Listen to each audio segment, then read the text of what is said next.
एक छोटे से गांव के पास एक घना जंगल था। लोग कहते थे कि उस जंगल में रात होते ही एक चुड़ैल घूमती है। उसकी लंबी सफ़ेद चोटी, लाल चमकती आंखें और कांपती हुई आवाज़ किसी को भी डरा देती थीं। एक रात गांव का लड़का राहुल अपने खोए हुए बछड़े को ढूंढते ढूंढते उसी जंगल में चला गया। हवा अचानक ठंडी हो गई, पत्ते अपने आप हिलने लगे और चारों तरफ अजीब सी खामोशी छा गई। राहुल डर गया।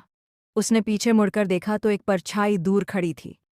वो धीरे धीरे पास आने लगी। उसके पैरों की आहट जमीन को हिला रही थी। जैसे ही परछाई करीब आई, चांद की रोशनी में वो साफ दिखाई दी। वो थी चुड़ैल, जिसकी आंखें अंगारों की तरह जल रही थीं। चुड़ैल ने कहा, तेरे बछड़े को मैं ले जाऊंगी, हमेशा के लिए। राहुल हिम्मत करके बोला, नहीं, वो मेरा परिवार है। अचानक जंगल में जोर की हवा चली और पास का पीपल का पेड़ तेजी से हिलने लगा। उसी पेड़ से एक चमकती हुई घंटी नीचे गिरी। राहुल ने जैसे ही उसे उठाया, घंटी से तेज रोशनी निकली। उस रोशनी ने चुड़ैल को चक्कर में डाल दिया। वो दर्द से चिल्लाई, नहीं, यह जंगल की पवित्र घंटी है, और चीखते चीखते धुएं में बदलकर गायब हो गई। राहुल का बछड़ा पास ही बंधा मिला। वो उसे पकड़कर तेजी से गांव की ओर भागा। उस रात के बाद चुड़ैल कभी दिखाई नहीं दी, लेकिन कहते हैं अगर कोई गलती से उस जंगल में रात को जाए तो पेड़ों के पीछे से अभी भी धीमी आवाज आती है। कहते हैं कि हर जंगल में एक राज छुपा होता है, लेकिन इस जंगल में छुपी है एक डरावनी चुड़ैल की कहानी। गांव और जंगल, रात का माहौल, गांव की आवाजें। गांव के बाहर एक पुराना घना जंगल था। लोग उसे चुड़ैल का जंगल कहते थे। रात होते ही वहां से एक औरत की चीखें आती थीं। किसी की हिम्मत नहीं होती थी वहां जाने की। एक दिन गांव के दो दोस्त रवि और मोहित सच जानने की जिद में जंगल की तरफ चल पड़े। जंगल के अंदर पत्तों की सरसराहट, डरावनी सीटी जैसी हवा। जंगल में अजीब सी खामोशी थी। पेड़ों की परछाइयां किसी पर नजर रख रही हों जैसे। चलते चलते उन्हें एक टूटा हुआ पुराना मंदिर दिखाई दिया। मंदिर के दरवाजे पर लाल रंग से लिखा था, वापस मुड़ जाओ वरना पछताओगे। लेकिन वे रुकने वाले नहीं थे और मंदिर में घुस गए। मंदिर के अंदर गूंजती आवाजें, दीवारों पर खरोंच की ध्वनि। अचानक दीवारें खुद ब खुद खरोंचने लगीं। मोहित डर गया, लेकिन रवि ने कहा, चल देखते हैं क्या है अंदर। लेकिन तभी दीवारों की परछाइयां घूमने लगीं और एक ठंडी हवा पूरे मंदिर में फैली। अचानक उनके सामने वह आ गई, लंबे उलझे बाल, बिना पलक झपकती सफ़ेद आंखें, और सबसे डरावना उसके पैर जमीन से ऊपर तैर रहे थे। चुड़ैल का सामना, हवा की तेज आवाज, चुड़ैल की फुसफुसाहट।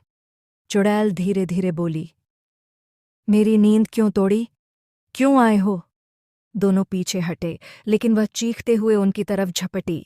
रवि और मोहित जान बचाकर जंगल की ओर भागे। पीछे से उसकी चीख गूंज रही थी। दोनों किसी तरह गांव पहुंचे और कसम खाई कि कभी उस जंगल की तरफ नहीं जाएंगे। आज भी रात के वक्त उस मंदिर से वही चीखें सुनाई देती हैं, और चुड़ैल अब भी अपनी नींद तोड़ने वालों की तलाश में घूमती है। एक गांव में एक पुराना सूखा कुआं था। लोग कहते थे वहां चुड़ैल रहती है। रात अमन और उसके दोस्त हिम्मत दिखाने वहां पहुंचते हैं। दोस्त डर जाते हैं, पर अमन कुएं के पास जाता है। कुएं के पास अंदर से ठंडी हवा और काला धुआं निकलता है। अचानक एक आवाज आती है, रुको, मत जाओ।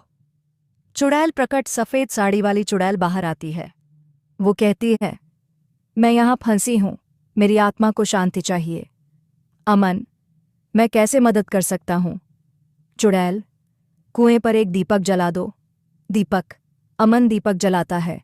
चुड़ैल मुस्कुराती है और हवा में गायब हो जाती है। सुबह। कुआं अब शांत था, डरावनी आवाज बंद। कहते हैं जंगल के किनारे खड़ी उस पुरानी हवेली में आज भी एक चुड़ैल रहती है। कोई उसके पास जाता नहीं, लेकिन एक रात एक लड़के ने सच्चाई जानने की ठानी। रवि हाथ में लालटेन लेकर हवेली की ओर बढ़ता है। उसके कदमों की आवाज सूने रास्ते में गूंज रही है। रवि गांव का बहादुर लड़का था। लोग उसे डराने की कोशिश करते, लेकिन वह कहानियों पर विश्वास नहीं करता था। उस रात वह हवेली में सच देखने पहुंचा। रवि दरवाजा खोलता है। कर्क कर्क। अंदर अंधेरा, टूटी हुई खिड़कियां, धूल भरे फर्श। अचानक हवा का तेज झोंका। रवि डर कर लालटेन कसकर पकड़ता है। हवेली में कदम रखते ही उसे लगा जैसे कोई उसे देख रहा हो। दीवारों पर पुरानी तस्वीरें थीं, जिनकी आंखें मानो उसका पीछा कर रही हों। तभी एक डरावनी हंसी गूंजती है। रवि कांप जाता है, लेकिन आगे बढ़ता है। ऊपर की मंजिल से नीली रोशनी दिखाई देती है। रवि धीरे धीरे सीढ़ियां चढ़ता है। हर कदम पर लकड़ी चटकती है। रवि कमरे का दरवाज़ा खोलता है। कमरे के बीचों बीच एक औरत हवा में तैर रही है। लंबे बाल, लाल आंखें और उसके चारों ओर नीला धुआं। चुड़ैल, कौन है जो मेरी नींद में खलल डालने आया है? रवि हिम्मत जुटाकर बोलता है। मैं सिर्फ जानना चाहता हूं कि लोग आपसे क्यों डरते हैं। चुड़ैल गुस्से से उसे देखती है, फिर धीरे धीरे शांत होती है। चुड़ैल, मैं किसी को नुकसान नहीं पहुंचाती। लोग मुझे गलत समझते हैं। कई साल पहले यह हवेली जलाई गई थी और तब से मैं इस रखवाली करती हूं। रवि आश्चर्य से पूछता है, तो आप बुरी नहीं हैं? चुड़ैल हल्की मुस्कान देती है, नहीं, बस अकेली हूं। अचानक कमरा नीली रोशनी से भर जाता है और चुड़ैल गायब हो जाती है। अगली सुबह रवि ने गांव वालों को सब बताया, लेकिन किसी ने विश्वास नहीं किया। पर एक बात सबने नोटिस की। उस दिन के बाद से हवेली में कभी डरावनी आवाजें नहीं आईं। धीमी फुसफुसाहट। मैं अभी भी रखवाली कर रही हूं। चालाक लोमड़ी और मासूम हिरनी। जंगल का नजारा, पंछियों की आवाज, हल्का संगीत। घने जंगल में एक छोटी सी मासूम हिरनी रहती थी। वह सबकी मदद करती थी, इसलिए हर कोई उसे पसंद करता था। लोमड़ी का आगमन। लोमड़ी पेड़ के पीछे से निकलती है। उसी जंगल में एक लोमड़ी भी रहती थी, चालाक और थोड़ी लालची। लोमड़ी, आज क्या चाल चली जाए? सूखा पड़ता है। एक दिन जंगल में सूखा पड़ा, छोटे छोटे तालाब सूख गए। हिरनी, थकी हुई आवाज, कहीं तो पानी मिलेगा। तालाब मिलता है।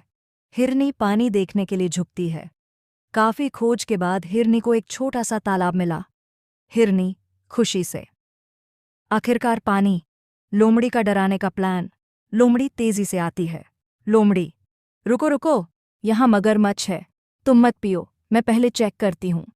हिरनी दयालु थी, उसने लोमड़ी की बात पर भरोसा कर लिया। लोमड़ी पानी पीने जाती है।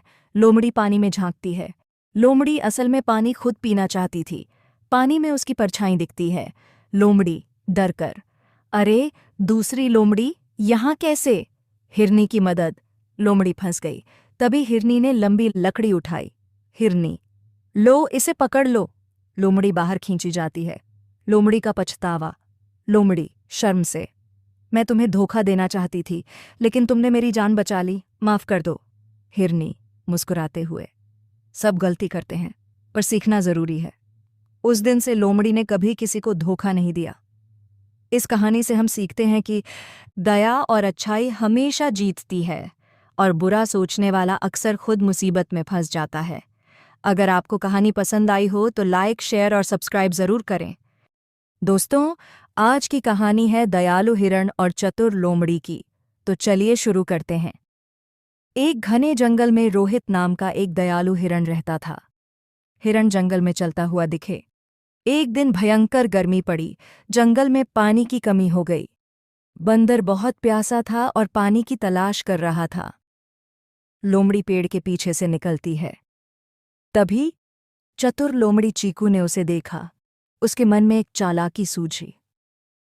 लोमड़ी दिल में सोचते हुए, अगर यह हिरण गड्ढे में गिर जाए तो मैं अकेले पानी पी लूंगी। लोमड़ी, हिरण भाई, मैंने पास ही एक बड़ा तालाब देखा है, चलो मैं दिखाती हूं। सरल दिल रोहित ने भरोसा कर लिया और लोमड़ी के पीछे पीछे चल पड़ा। चाल का पता चलता है। थोड़ी देर बाद रोहित ने देखा कि लोमड़ी उसे एक खतरनाक गड्ढे की तरफ ले जा रही है। हिरण, चीकू, ये रास्ता तालाब की तरफ नहीं जाता। लोमड़ी हंसते हुए, अगर तुम गिर जाते तो तालाब सिर्फ मेरा होता। हिरण। चीकू, जंगल का पानी हर किसी का है, लालच से कभी किसी का भला नहीं होता। हिरण की बात सुनकर लोमड़ी शर्मिंदा हो गई। बारिश और खुशी। आकाश में बादल, बारिश शुरू। तभी अचानक तेज बारिश होने लगी। जंगल में चारों तरफ पानी भर गया। हिरण। देखो चीकू, प्रकृति सभी को बराबर देती है, हमें मिलकर रहना चाहिए। लोमड़ी। मुझे माफ कर दो रोहित, मैं अब कभी लालच नहीं करूंगी। इस तरह दोनों अच्छे दोस्त बन गए।